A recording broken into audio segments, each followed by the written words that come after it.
Okay, so now I'm going to provide some hints on how this might work. So the idea here is we want to associate an instance of a dependency to we want to associate the instance dependency to a computation. So the catch here is this update function that we're taking in here, in fact, can be stored somewhere as well. It's a variable, right? Functions are variables. So what we can do is let's have something like a global variable called active update, right? Because in JavaScript is single-threaded. At any given time, only one function can be currently executing, right? So if we create a function that marks itself as the function that's currently being executed, then we can know any time whether this function is currently running. Now we know if we're inside this function. Does that make sense? So if, let's say we have this function called wrapped update, and inside wrapped update, we call the original update. Okay, so this is equivalent. What we want to know is, what we want to do is, when we want to know whether we are inside this inner update function, and the way we can do that is do active update equals wrapped update.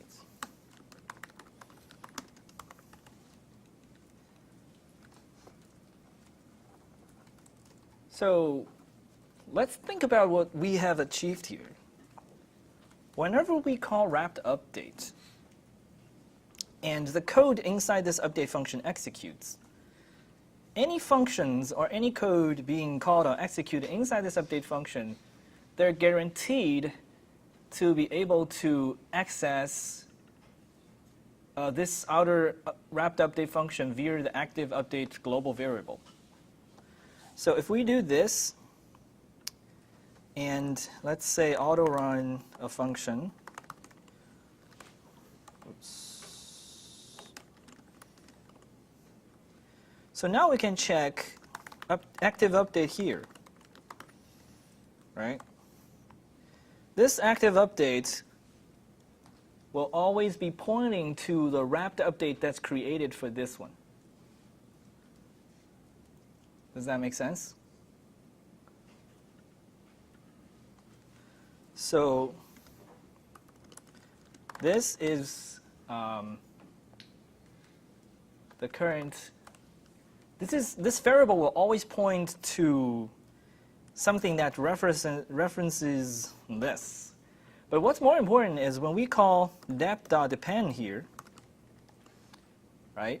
Even inside the dep class, we can check the active update as well. So inside the deps implementation, remember we're calling dep.depend inside the autorun, and we're essentially calling it inside here. And because we're calling here, this active update would have been set to this. So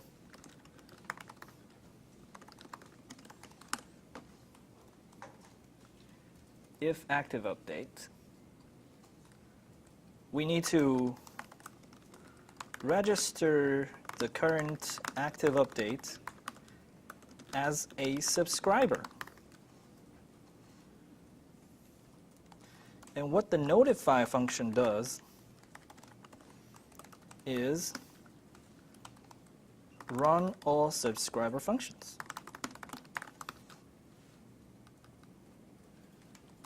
What this means is this dep class probably needs an instance property to store its subscribers, right? Let's create a constructor.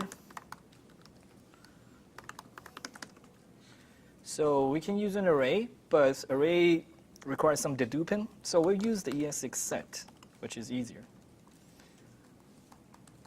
Okay, so essentially, what you need to do is fill in the rest.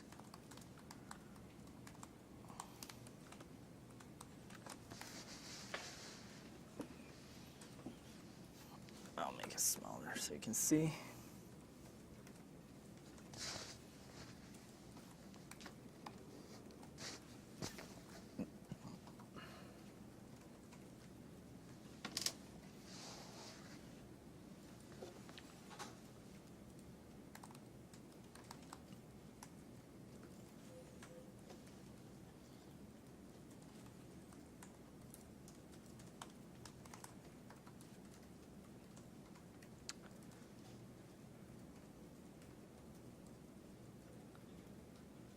So let's take another 5-minute break, working break.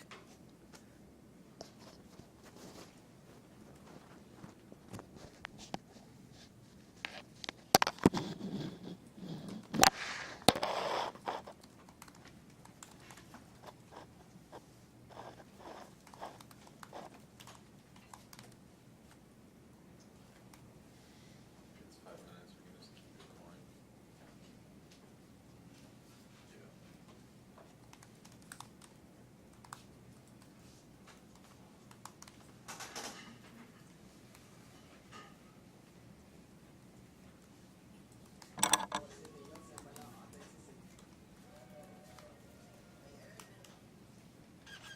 First dollars processing.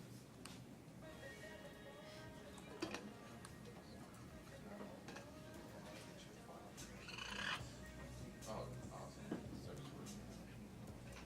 Oh, it is. Well, they just.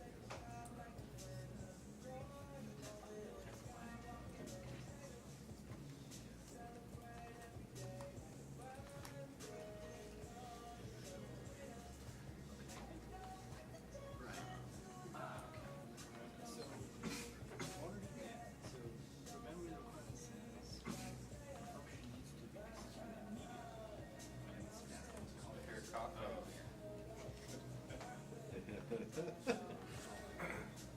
Okay, so fine during breaks. something I forgot here is you need to call this wrapped update immediately.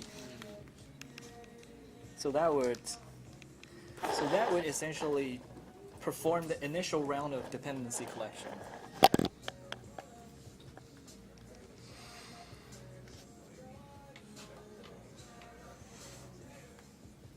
I still have to come back. Like that. It sucks because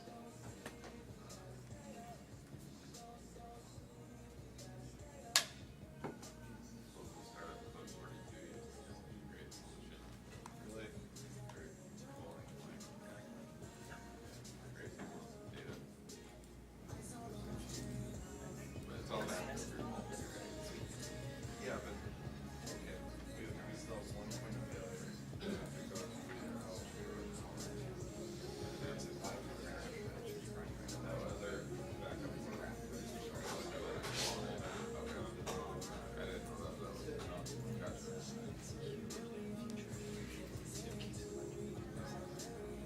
Alright.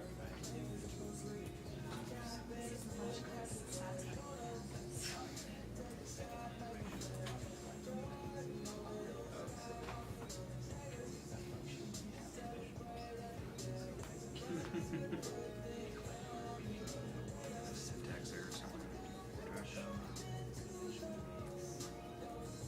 Let me see. Sure. So it's expected comma, I think. You don't want your functions to be comma separated in class. There you go. Object. Declaration. Thank you. My linting is turned off because he has Yeah, we got started a little late. serious like memory leaks. So I'm just kind of used to seeing the red squiggle and ignoring them. Yeah. I've been about to say that too. It's like, oh, someone wrote nothing like our linting syntax. Primarily working in memory these days. If you go late, there were 4:30, which would just like be like, all your functions are separately.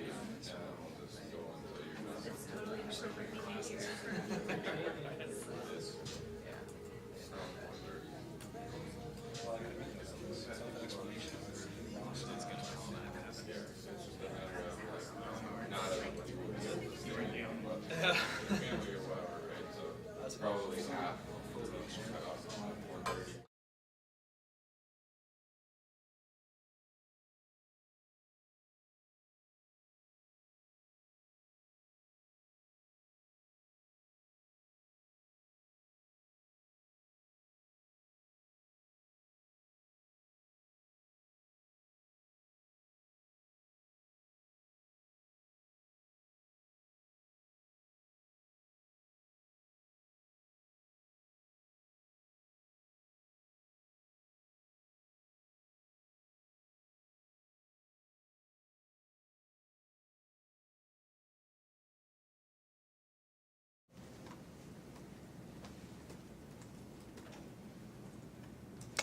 Okay, so we're gonna try to walk through the solution a little bit. So if you've followed up until here, we kind of understand that all of this does is making sure that when this inner update function executes, our dependency class can actually have access to the current active update. That's the whole point, right? So now that we have a grab of the current updater function that's being executed, we will register that update function as a subscriber to this dependency. So we'll just add that active update into our subscriber list, right? So as you can see, the thing is, okay, we'll talk about that later, but inside Notify, this is actually pretty straightforward. ES6set also has the for each function, so we can just take the subscriber function and just invoke it. That's pretty much it. So this is actually the whole implementation, right? So one thing to note here is why are we using this wrapped update, right? We're registering the wrapped update as the active update so that when our dependency changes and the update function is called again, we're in fact calling this again so that this this little dependency tracking trick is still working on future iterations. So it keeps collecting dependencies. So this is important because in some cases our update function might contain conditionals. So one variable is true, it might collect this dependency, and when the variable is flipped, it might collect another dependency. So in fact, our dependency collecting system needs to be dynamically rebalancing these dependencies to make sure the dependency list is always up to date. So our implementation, although working for our test case, in fact misses some edge cases. For example,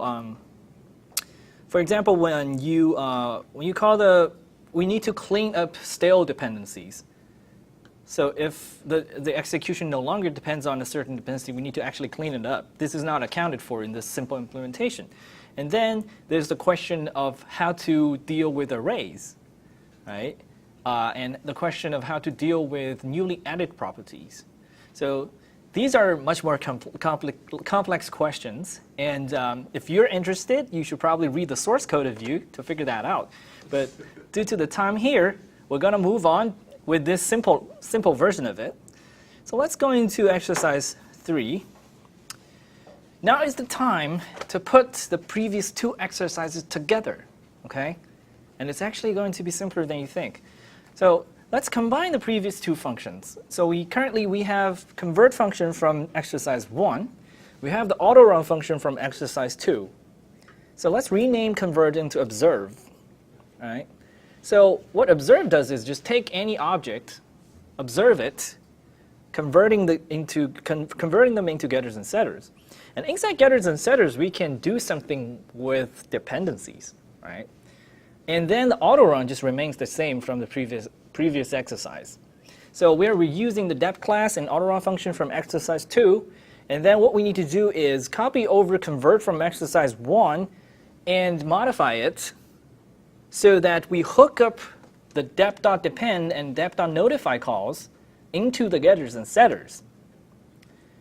Then when these connect, we essentially have created an object. When we access a property, it collects dependencies by calling dep.depend. And when we mutate the property by assigning to it, it calls dep.notify to trigger changes. Are the dots connecting now? So this is actually how the view update system works. Okay? So this is what we want. Let's say we just have a state object with count 0. The finished implementation should observe the state. This will walk through the properties, convert them into getters and setters. And the auto run, inside auto run, we're still doing just a console log. But the thing, notice here, we're accessing state.count.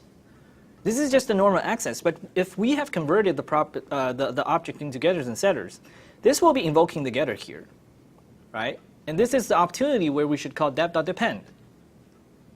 And later on, when you mutate the state.count, we are invoking the setter. And this is where we should call dep.notify. Okay? So exercise 3 is just to fill in the blanks. So notice you can reuse most of the code from exercise 1 and 2.